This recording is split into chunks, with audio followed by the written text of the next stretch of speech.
tagging system and take a look at local transport innovations.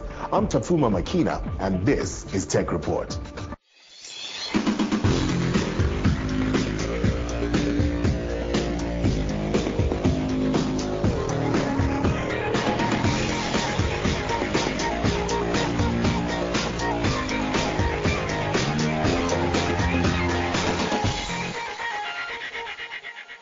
Seems like everybody's going green these days, recycling, fitting solar geysers, and worrying about the polar ice caps. But to really go green takes more than a few token gestures. Juliet caught up with a family that's taking environmental consciousness to a whole new level. Like everything that seems to be on the increase at the moment, water tariffs have also gone up. It's as if we just cannot keep our heads above water, pun intended. But like there are ways to save on your electricity bill each month, so too can you save on your water bill. Meet the ENCA, a Cape Town family who become the poster children for a project called My Green Home. The project is the brainchild of the Green Building Council of South Africa, and it strives to teach South Africans by example. Some of the changes that have been made in the Ingawana household employ the latest technology, while others save water using the forces of nature. In their bathroom, for example, they have swapped their toilets for new dual-flush toilets. These use about a quarter as much water for a small flush, only 2.4 litres. Then in the shower, they've installed low-flow shower heads. Not only do these save on litres of water per shower, but the kilowatts of energy used to heat the water has also been reduced. For additional savings, they have reduced their showering time. Our lifestyle has changed definitely, and it's been a journey of learning and being educated and understanding our house even more. So I can say when we look at where we were in January when we started with the process and how we live in July, it's almost chalk and cheese. We saw a significant reduction in our energy consumption, in our water consumption, as well as in our recycling.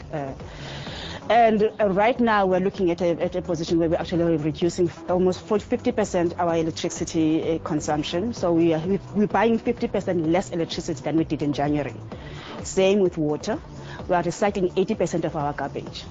South Africa is classified as an arid country, and there is much emphasis on the water use as well, with the shower water also helping them save water outside of the house.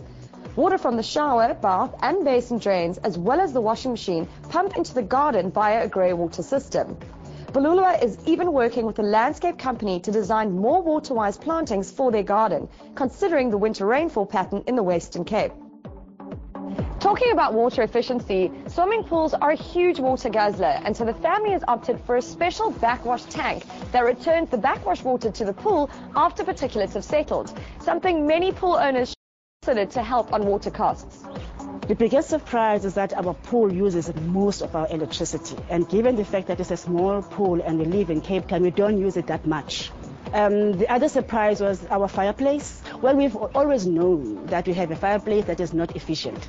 80% of our energy was going up the chimney. Also just to learn things about the house. I mean, when you live in a house, you take it for granted that you know it, but you don't know its guts. You don't know what's underneath. And so this process has allowed us to be able to understand our house as well.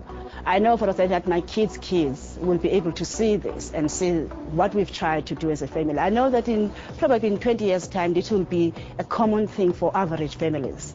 Right now, we see ourselves as a trailblazer in this environment because we've done a process that usually takes other families 10 to 15 years. We've done it in 6 to 8 months. First of all, you're going to have to do it. It's no longer a question of whether or not. It's just a must. Learn how you use all the resources, whether it's energy in terms of electricity, water. You're going to have to do it. Understand it. Do it because it saves you money, but also do it because it's actually the right thing to do. The Ingawana's water and energy efficient life is being documented in a web series, and the Green Building Society of South Africa is hoping this will spur other South Africans into greening up their acts too. So we looked around and we saw that people want to go green, but they're not sure how to do it. So we thought, let's have a green makeover of a family's home and show people how to do it and do it in a very public way. And I think that's really the idea behind My Green Home. The great outcome from this My Green Home initiative is this incredibly useful website, which is loaded with fantastic ideas and options for families, how to go green, how to do the things that are going to make the most impact in your home, And right throughout it are little video clips called webisodes of what the Ngowana family, that people can see for themselves in video format what they've done and how they've done it. So we've really scanned what's out there and put the best of the best there for people to take advantage of. If you're sitting there feeling disheartened about the fact that your house is not equipped with all these technologies, don't worry, because My Green Home is here to help. You can go onto the website mygreenhome.org.za for all the videos, guides, and no-cost, low-cost, and invest to save ideas for saving water and energy. Besides the obvious warm, fuzzy feeling inside, going green actually does save costs in the long term. So if you can afford it, ask yourself, why not? While Apple groupies sing the praises of iOS, there's a growing army of Android devotees who swear by the Google operating system. Its sheer variety creates a dizzying array of possibilities, and phone makers are cottoning on to that. Grant had a look at 4 phones that are using the versatility of Android to deliver some really interesting features. While iOS seems to have focused the energy into a handful of features, the mountains of Android phones getting released have opened up endless amounts of features and functions. But does adding all these features make for a better end-user experience?